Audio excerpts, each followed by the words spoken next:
Hi, good morning, everyone. Good morning, Joyce. Hi, good morning, Gideon too. Today, what you see here is a recording version. Both of us are recording right here Friday night for you all because tomorrow both of us does have family matters that need to settle on. So that's how we cut through today's session. We're going to talk about this book. Don't sweat the small stuff at work. Simple ways to minimize stress and conflict. All right. So, Gideon, you want to share more about who is the author to the audience? Let's Yeah, go. this book was written by Richard Carlson, American author, I think in 1997, and it was very famous that it actually have a whole series of don't sweat the small stuff at work, at parents, at home, at finance. So this become a very popular word in the Americans that are telling you don't sweat the small stuff of what and what. So I think this book has become very successful and it published more than 25 million copies and become very successful in many copies worldwide. Yeah. Yes, that's why over here there's 100 tips, great tips. So today we're going to pick out some tips that both of us think that we learned the most from the book. So let's go. So Gideon, we're going to pull out the PDF that we prepare for you. Let's go.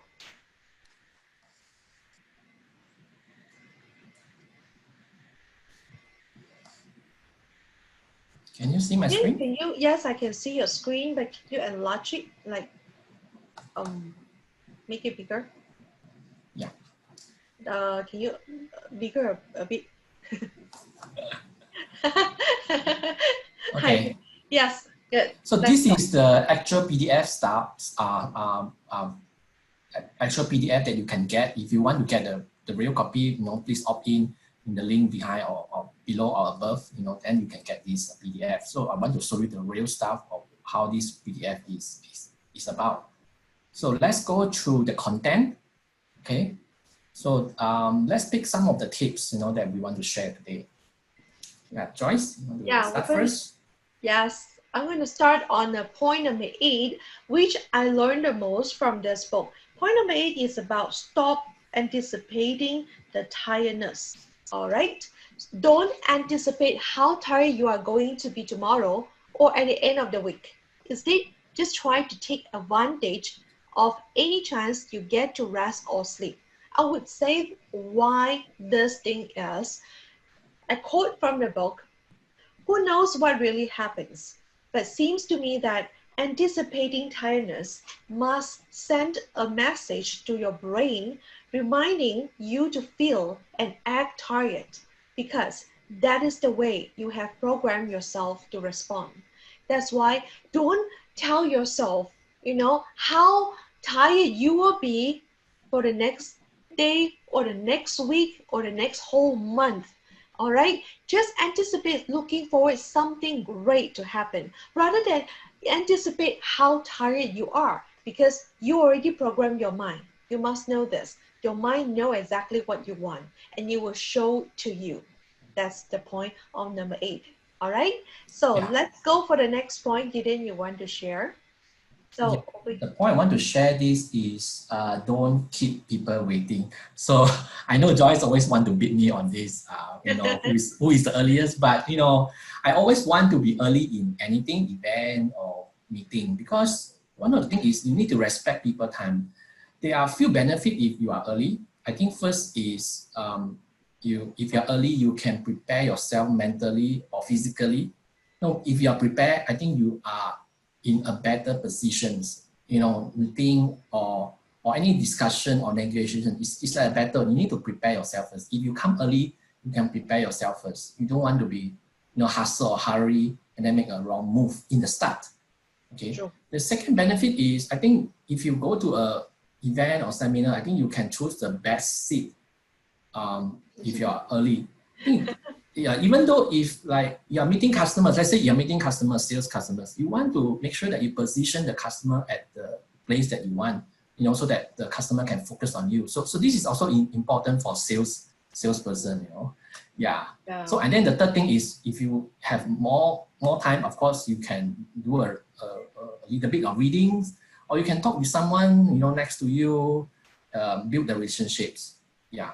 And the bad thing about, let people waiting is if you are in a meeting and people need to wait for you to start, you actually waste people time. So let's say you late for 5 minutes and there are 20 people waiting for you. You are not only late for 5 minutes, you're wasting 100 minutes. 5 times 20 people minutes time. So imagine this, you're wasting 100 minutes times of everyone. Yeah. Okay. Looks very serious right now. Okay, let's go. Yeah, the next thing actually is my favorite, stay focused in the now. It's tips 28. So there are two keywords here, focus and now. Focus, yeah, I think, focus means if you focus, you create emotion, create your feelings, and your emotion become your life. This is what Anthony Robbins like to mention about. Your focus is very important. And the second important thing is the word now. I think a lot of people, forget about this now, and they always think about past. When you think about the past, you always think about, what if I done this? What if I done that? It should be better. You will always be in a regret mode. That's something that cannot be undo again. Another thing is if your mind is always in the future, you always worry about things that may not happen. I think 90% of the things that you worry will not happen. Even the things will happen, you should prepare, make a plan now. So you should not keep your mind in the past or in the future. So I always make myself focus in the now. And one of the tips that I heard a lot of leaders they can do this is they can change their state very fast. So example for like myself now is in a reading room. So I make myself in a state of working or talking with someone. So when I going out with the reading room, maybe you will become a husband or a spouse to someone. So you need to change your state quite quickly. So when you are out of your house, maybe you become a friend to someone. So I heard that leaders, they can change their state very fast. It's how you change your state and you become very focused on the present. Yeah, just thinking, Gideon, can I ask you a question? Yeah. What is the time now? Malaysia time, 9 p.m. What is the time now? Now. Yeah, it's now. Okay. just a test. As You, you read the book, The Power of Now, they yeah, don't maybe you can mention share. about Yeah. this one. Okay, let's go for the next one. Yeah, the next one actually is tips number 40. Stop wishing you were somewhere else. So this is quite related to the previous one, but the thing that I want to comment here is, I'll take myself as an example. So my work, my daily work, my night work actually, because I work at night. Because of my work nature, I do have to work at night because I have to follow US time zone. Do I wish for other people life like they can work 8 to 5? Do I envy them? No, I don't do that. I think maybe in the beginning of my future I did have that, but I think now I know what I should do. I don't wish for other life. I wish that now I know that I have to work at night. I adjust according to what I can do. So I can think that in the morning I can do things like readings, doing other stuff, and at work. And at night, then I have to go to work. So stop wishing you were somewhere else because it's not realistic. Yeah. True. I think So, the so next one is Joyce. yeah. You want to talk about it? Yeah. I'm going to share. 41. Ask yourself the question, am I making the absolute best of this moment? This is the one thing that I always talk about. Don't remind yourself how stressed or how busy you are. Instead, ask yourself if you are making the best of the moment. You will become more effective and productive. Because as a productivity coach, I always mention about this. Ask yourself, what is the best self that you can be right now? And what is the one thing that you can do right now? So it means that at this moment, at the present of time, what is the best thing that you can do right now? Instead of reminding yourself, oh, I'm so stressed, I'm so busy, because last time I'm the someone that is always reminding myself I'm so busy. Until I learned this, I said there is no way for me to tell myself I'm busy. You know, don't remind yourself. Just Ask yourself, what is the best everything that you can do right now to make the situation better? Yeah. So we hit on to the next one will be the point. Next point. I think he didn't want to. Next one is yeah.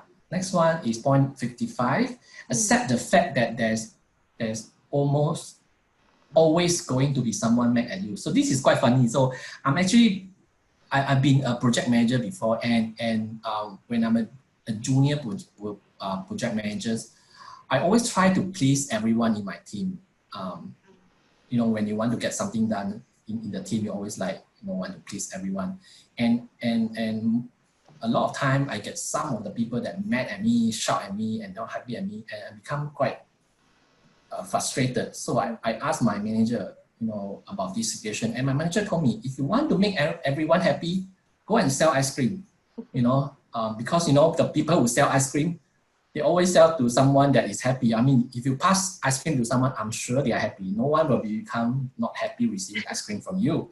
So just accept this. That this is fact of life. You can't make everyone happy. If you have done your best, you have planned already, and you already explain your situations, so be it. You want to have your peace of mind. yeah, definitely. That's a great point. Okay, we're going to go to the point. My point. My question. 76, yeah. Okay, learn to say no without guilt. Give yourself the freedom to say no. I think this is the one thing I am still struggling to practice sometimes because I, especially previously, I'm a people pleaser. I will say yes to almost like every request to me until a point that I found that there is so many things in my plate. All right. And you have to accept the fact that when you say yes to something, at the same time, you are saying no to something. There's a thick contrast. When you say yes to this, you are saying no to another thing because you cannot be at the two different places at the same time. So it just the matter of your choice. Which one do you choose to be at the present moment? So that is what happened is you've got to learn how to communicate better to people when you might not able to fulfill their request. They may have, a lot of people, I'm the girl that, a lot of people love to come to me to ask for a request. And if I say yes to everyone, it will end up I have less time for myself, less time for those I love around me, less time to do what the work which is important for me. That's the reason why we have to learn how to say no without guilt. So that's the key point that I want to mention here. So Definitely. yeah, let's go for the last point that we want to share. Hmm. That is the wow. I purposely choose this because I really can resonate with us so much. Chaos, make peace with chaos. Chaos is like everywhere. The best way to deal with chaos is to surrender and make peace with it. Don't fight against it, all right? Instead of trying to control your world, learn to work with chaos without being negatively affected. Okay, I quote from this book. There is a sentence saying that chaos is a law of nature. For human, overorder is a dream of a man. So that's the reason why I want to share this with you is, in life, in the journey of life, there are a lot of challenges along the journey. I would say that today or these few days, I does have a lot of challenges along the journey. Some family members fall sick that we need to pay attention to. That's the thing that we have to deal with. You got to step it and ask yourself what you can do right now to better improve the situation. Don't fight against it, why this happened. That's why there is a sentence I quote from Brandon Bashar. He shared, sometimes it is not about balancing your life. It is about balancing your mind despite of the chaos. There will be chaos around us. whether it's a political one, economy one, social one, or even our own family or own career. There will be the chaos time, but how we actually can make peace with them. So that is so important point that you can learn from this book. So many great points. This is the 8 points that both of us are sharing with you right here. Okay, so Gideon, do you have any other thing to share? Yeah, this PDF, right? We showcase to you 100 points totally from this book. Please go to the link below or above to get the PDF. All right, give me your email address and your name. I will send directly to your mailbox. That's what we do for you. And Gideon, can you scroll down? There's 100 points. Yeah. Just scroll down. Yeah, this is the, you see, Yeah, I think we spent a lot of time doing this. Yeah. yeah, yeah. From the point number 1 until point 100, there's a lot of pages over here, and which is a summarized from the book. If you don't feel like reading the whole book through, read the summary copy. So get a summary which we already prepared just for you. Okay, so that's all for today. Didn't you have anything to share No, before we go? I hope people learn from this, and help them in their works. Yeah. Yeah, definitely. Don't sweat the small stuff at work because um if you don't manage the stress will get over you and you don't feel good. And you can't perform at your best when you are stressed, right? Yeah. So Yeah. just take a good care of yourself, know how to distress yourself, and see you next Saturday, 11 a.m. See Bye. you. Bye. Bye.